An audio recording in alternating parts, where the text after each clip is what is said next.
Wiley. I'm a chiropractor. I practice here in Alamosa, Colorado. Over the years, I've seen some changes with my practice. One example, father comes in and he smokes marijuana at home in the same room with his children. And he did notice that their scores go down in school. That for a couple of weeks, they're kind of in a stupor. And I said, well, how about that?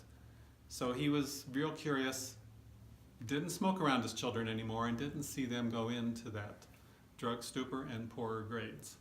So I was like, duh, imagine that. I see people come in that are so bent on being high, they can't look at any other viewpoints. They can't see any other issues of how they might help themselves. Let's take away from marijuana and not even talk about that one. A person can be addicted to Mountain Dew and love their sugars just as well.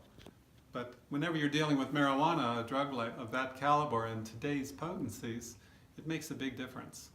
So with my practice, I see some polarization, some folks that think it's a very good drug. They're thinking with the 80s and the 90s. They're not thinking with 2017 with the potencies that we have. And it's hard to think about the two things until you really look at it.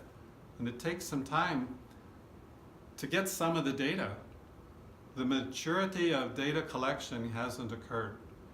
The retail and the booming marijuana industry is so far ahead of the data that's being collected that we don't have an accurate picture. We just know that it's ugly. It's getting worse. It's a huge amount of costs coming to our community. We see it in the ER, we see it with police and extra workloads that are placed on them. We see it in the parks, and the rangers have to be more armed and more skilled to handle what might happen with a drug person that's in their parks. So what's going to happen here in a small practice? I don't know. I do CDL, commercial driver's license. When a guy sits there and says, I have my medical prescription, aren't you going to pass me? Hell no. It's federally against the law to operate equipment under the influence of marijuana. So you have to go pass a drug test before I could even think about passing you for a commercial driver's license. A truck driver, a heavy equipment operator is a professional.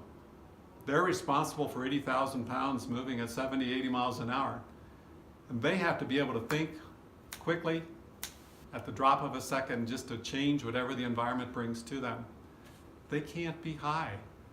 And the federal motor carriers must maintain that standard for the safety of our nation. So I'm with it. That's where I'm at.